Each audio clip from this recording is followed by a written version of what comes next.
कराची पर असना तूफान का खतरा मंडलाने लगा। समंदरी तूफान कराची से सिर्फ 170 किलोमीटर दूर 60 से 70 किलोमीटर फी घंटे की रफ्तार से हवाएं चलने लगी। आइंदा चंद घंटे हसास करार। महकमा मौसमियात के मुताबिक समंदरी तूफान कराची के जुनूब मगरिब में मौजूद है। बलूचिस्तान के करीब से गुजरता हुआ ओमान की जानिब बढ़ेगा। कराची में तूफान असना के असरात। बारिश का सिलसिला वक्फे से जारी। सुरजानी में सबसे ज्यादा 127 मिलीमीटर बारिश रिकॉर्ड। गुलशन इकबाल दरख्त गिरने से खातून जाम बहक। अंदरून सिंध में भी तेज बारिश। नशेबी इलाके ज़ेर-ए-आब। हैदराबाद, नवाबशाह, मटियारी, सांगड़, ठट्टा, सजावल में बारिश। बदीन की तहसील गोलारची में सेम नाले में शगाफ। पानी आबादी में दाखिल। मुख्तलिफ हादसात में 2 बच्चों समेत 6 अफराद जाम बहक।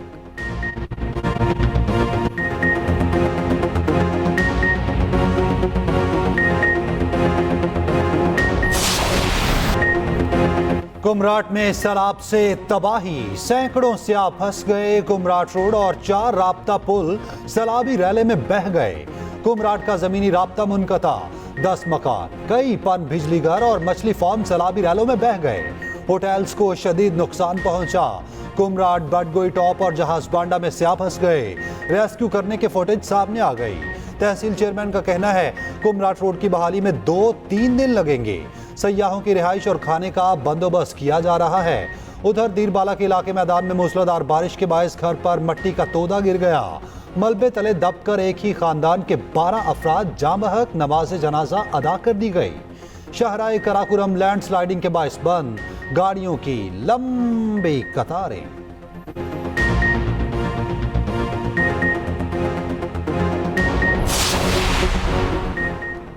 बलोचिस्तान में तूफानी बारिशों से सैलाबी सूरत हाल। सूबे के 10 अजला सैलाब ज़दा करार।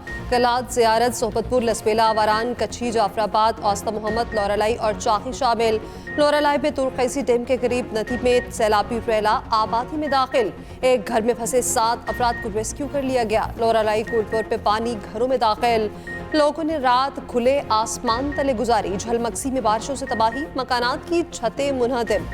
कोयटा के मुख्तलिफ इलाके भी बारिशों से बुरी तरह मुतासिर।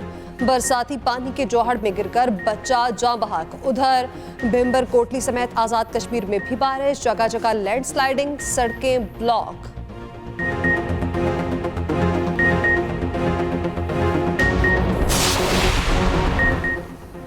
मुल्क की सियासत मौलाना के गिर्द घूमने लगी। वज़ीर-ए-आज़म शहबाज शरीफ की सरबराह JUI मौलाना फजल रहमान की रिहाइश का आमद। खैरियत दरियाफ्त की। मुल्क की मजमूई सियासी सूरत हाल पर तबादला ख्याल। नायब वज़ीर-ए-आज़म इसहाक डार, वफाकी वज़रा मोहसिन नकवी और अता अल्लाह तारड़ भी वज़ीर-ए-आज़म के साथ थे।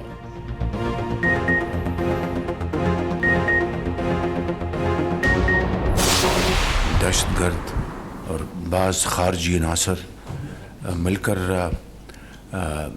बलूचिस्तान में जो नफ़रत के बीज बो रहे हैं और बाहर से उनको जिस तरह मदद मिल रही है, जिस तरीके से ये एक 26 तारीख को एक माहौल पैदा किया गया, वो सिर्फ़ और सिर्फ ये था कि बलूचिस्तान में एक अलहदगी तहरीक जो है वो चल रही है। दहशतगर्द हैं जो पाकिस्तान के दुश्मन मुखालिफ हैं, उनके साथ किसी किस्म की बातचीत का सवाल नहीं पैदा होता।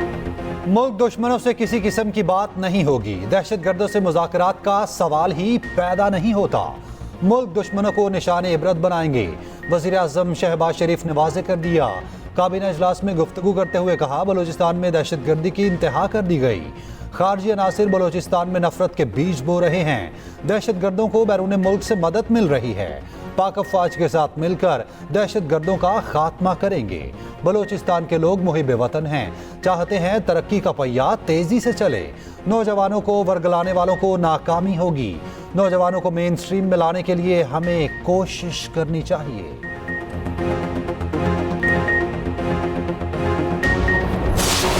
ये जो वाक़या 26 की रात का हुआ है, ये नॉर्मल वाक़या नहीं है। इसके पीछे पूरी प्लानिंग हुई है और सिर्फ एक बॉडी ने नहीं किया, 1-2 ने मिल के किया है। दहशतगर्द तंजीमों ने मिल के किया। हमें बिल्कुल क्लियर लिंक्स पता है कि इसके पीछे कौन है। हमें यहाँ तक पता है कि ये SCO कॉन्फ्रेंस को ख़राब करने के लिए भी एक प्लानिंग की है उन्होंने। लेकिन ये क्लैरिटी है कि जो मर्जी हो, जिसने बंदूक उठाई है उसका बंदोबस्त करेंगे। बलूचिस्तान में दहशतगर्दी मामूली नहीं, इसके लिए मुकम्मल मंसूबा साजी की गई। जानते हैं इस दहशतगर्दी के पीछे कौन है। इन हमलों में 1 से ज़ायद दहशतगर्द गिरोह मुलविस थे। वज़ीर दाखिला मोहसिन नकवी का सेनेट पे इज़हार ख्याल, कहा वाक़या शंघाई ताउन तंजीम कॉन्फ्रेंस को ख़राब करने की कोशिश है। बहुत से अनासिर को पाकिस्तान में SCO कॉन्फ्रेंस से तकलीफ है, हम SCO की मेज़बानी करेंगे।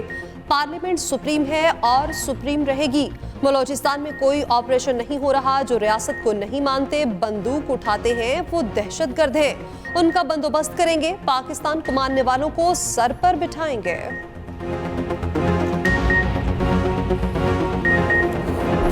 गवर्नमेंट्स, उनके दिल बड़े होने चाहिए और गवर्नमेंट्स न इंतकाम में बिलीव करती हैं न उनको करना चाहिए। वो एक जिम्मेदारी निभा रही होती हैं पाकिस्तान के अवाम की।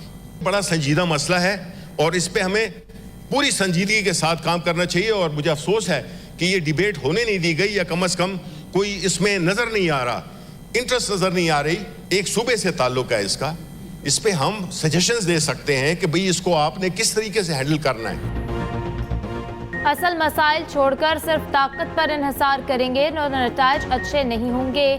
जंगों के आखिर में भी मुज़ाकरात की मेज़ पर ही आना पड़ता है। सेनेट में अपोजिशन लीडर शबली फराज कहते हैं बलूचिस्तान के मसाइल का सियासी हल निकालना होगा, असल स्टेक होल्डर्स को साथ लेकर चलना होगा। दहशतगर्द अफगानिस्तान में है तो अफगानिस्तान से बात करनी होगी। अफगानिस्तान का सफारती ब्लैकआउट हमारे मफाद में नहीं। मौजूदा और साबिक वज़ीर ख़ारजा ने अफगानिस्तान का एक भी दौरा नहीं किया। ANP के सेनेटर उमर फारूक ने कहा, एक वजीर कहता है बलूचिस्तान का मामला एक SHO की मार है। आप पहले कच्चे के डाकुओं से बख्तरबंद गाड़ियों को तो बचा लें।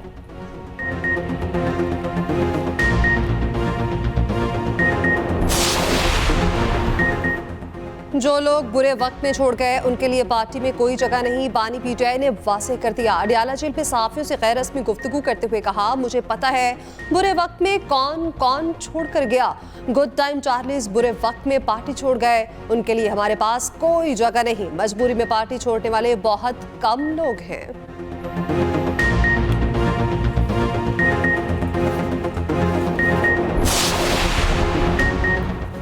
बानी PTI को NRO नहीं मिलेगा, इन्हें अदालत में अपनी बेगुनाही साबित करना होगी। वफाकी वज़ीर एहसन इकबाल का कौमी असम्बली में धुआंधार खिताब, कहा हमने बड़ी बहादुरी के साथ मुकदमात का सामना किया, इनको 5 स्टार सहूलियात मिली हुई हैं, फिर भी चीखें मारते हैं, ये अपना किया भुगत रहे हैं। दूसरों के लिए खोदी हुई कब्र में खुद गिरे हैं। हमने अमरीकी सेनेटर के पांव नहीं दबाए थे, बताएं किसके कहने पर 190 मिलियन पाउंड का गबन किया। एहसन इकबाल की तकरीर के दौरान अपोजिशन का शोर शराबा। हनीफ अब्बासी ने बानी PTI मुर्दाबाद के नारे लगवाए, बोले कि बानी PTI के सेल से कोकेन मिलेगी। जेल सुप्रिंटेंडेंट को ये चीजें सप्लाई करने पर तब्दील किया गया। स्पीकर ने बयान हज़फ करा दिया।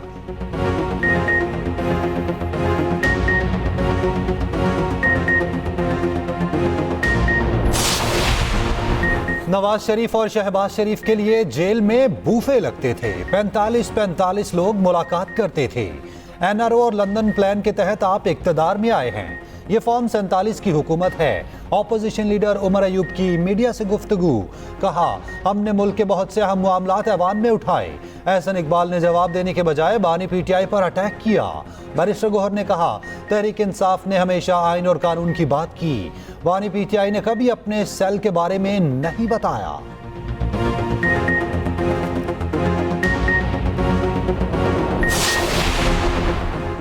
इंडस्ट्री के लिए भी बिजली बिलों में पायदार रिलीफ चाहती हूँ। वज़ीर आला पंजाब मरीम नवाज की एंटरप्रेन्योर्स ऑर्गेनाइजेशन के वफ़द से मुलाकात में गुफ्तगू, कहा पंजाब को बिजनेस फ्रेंडली सूबा बनाना चाहते हैं, ताजरों के लिए आसानियां पैदा करेंगे, बरामदात बढ़ाने के लिए तमाम सहूलियात देंगे। 14 करोड़ आवाम की जिम्मेदारी के एहसास से रात को नींद नहीं आती। इंडस्ट्री के मसाइल हल करने के लिए आला सतह की कमेटी बनाने पर इत्तफाक।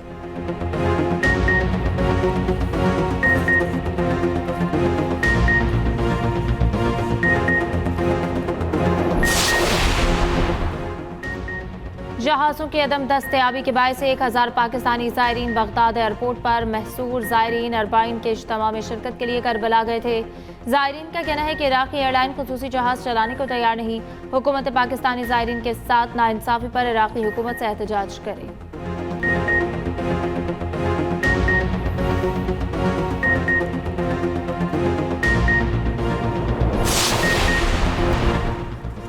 पाक बांग्लादेश दूसरे टेस्ट में बारिश की एंट्री, पहले दिन का खेल मंसूख करना पड़ा। मूसलाधार बारिश के बायस टॉस भी ना हो सका। बांग्लादेश को 2 मैचों की सीरीज में 1-0 की बढ़तरी हासिल। दूसरी जानिब पाकिस्तान शाहीन्स और बांग्लादेश ए का तीसरा वनडे भी बारिश की नजर।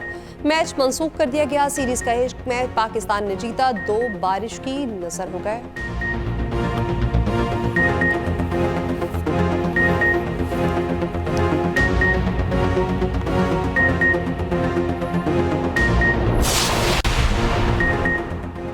पेरिस ओलंपिक्स में मेडल जीतकर ख्वाब पूरा हो गया। ओलंपिक चैंपियन अरशद नदीम की लाहौर में मीडिया से गुफ्तगू। कहा, कौम ने जो मोहब्बत दी उस पर बेहद खुश हूं।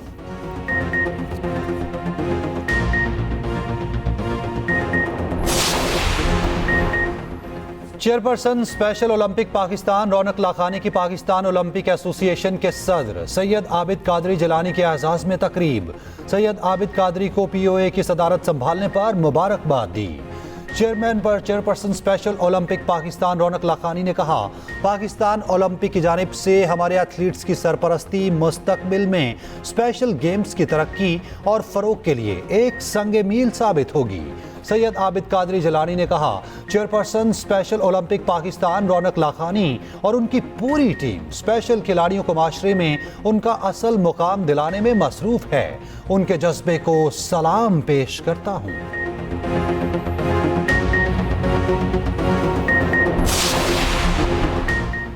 £190 मिलियन केस की समाअत 4 सितंबर तक मुलतवी। वकला सफाई रेफरेंस के आखिरी गवाह पर जरा जारी रखेंगे। मुजरा बीबी की बरियत की दरख्वास्त पर अदालती हुक्म के बावजूद नैब का जवाब नहीं आया। सलमान सफ्दर ने चेयरमैन नैब और प्रोसिक्यूशन के खिलाफ तौहीन अदालत की दरख्वास्त जमा करा दी। अलीमा खान कहती हैं, बानी PTI से 3 लोगों से ज्यादा किसी को मिलने नहीं दिया जा रहा। ये चाहते हैं £190 बिलियन केस में जल्द से जल्द सजा दे दी जाए।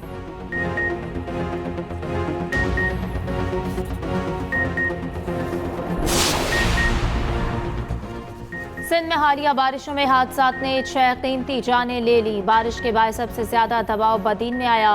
सीनियर वजीर सिंध शर्जील इनाम मेमन की न्यूज़ कॉन्फ्रेंस कहा कि बारिशों में इंतजामिया अलर्ट है। निकासी आप के लिए इंतजामिया मुतहरिक है। थर के कोयले से सस्ती तरीन बिजली बनना शुरू हो गई। पाकिस्तान जल्द थर के कोयले से बनने वाली बिजली बरामद करेगा। बिलावल भुट्टो ने कल लोगों में सोलर सिस्टम तकसीम किए। पीपल्स पार्टी शोबाजी और फोटो सेशन पर यकीन नहीं रखती। वो वक्त दूर नहीं जब पीपल्स पार्टी विफाक में भी हुकूमत बनाएगी।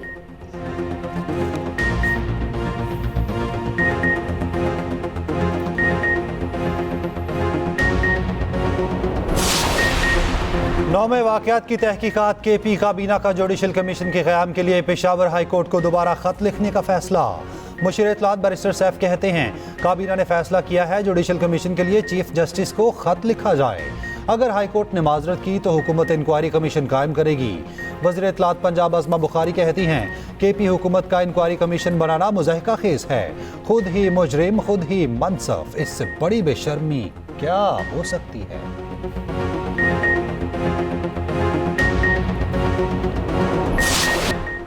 यूटिलिटी स्टोर्स की बंदिश के खिलाफ मुलाजमीन का इस्लामाबाद में धरना जारी। बारिश के बावजूद मुलाजमीन की बड़ी तादाद मौजूद। रेड जोन सील, मुलाजमीन का मुतालिबात की मंजूरी तक धरना जारी रखने का ऐलान। कहा, पीर तक मुतालिबात मंजूर न हुए तो D चौक जाएंगे।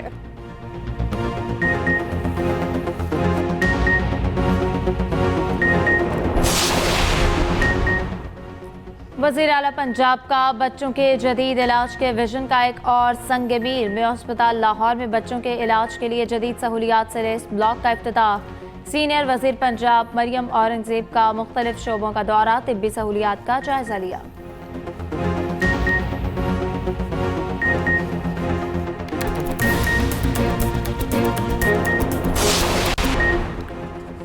भारतीय वजीर खारजा जयशंकर कहते हैं कि पाकिस्तान से मुस्तकिल बातचीत का दौर खत्म हो चुका। मसला कश्मीर आर्टिकल 370 ने खत्म कर दिया है। सवाल ये है कि हम पाकिस्तान के साथ किस किस्म के ताल्लुकात रखना चाहते हैं। हम हाथ पर हाथ रखकर बैठे नहीं रहेंगे।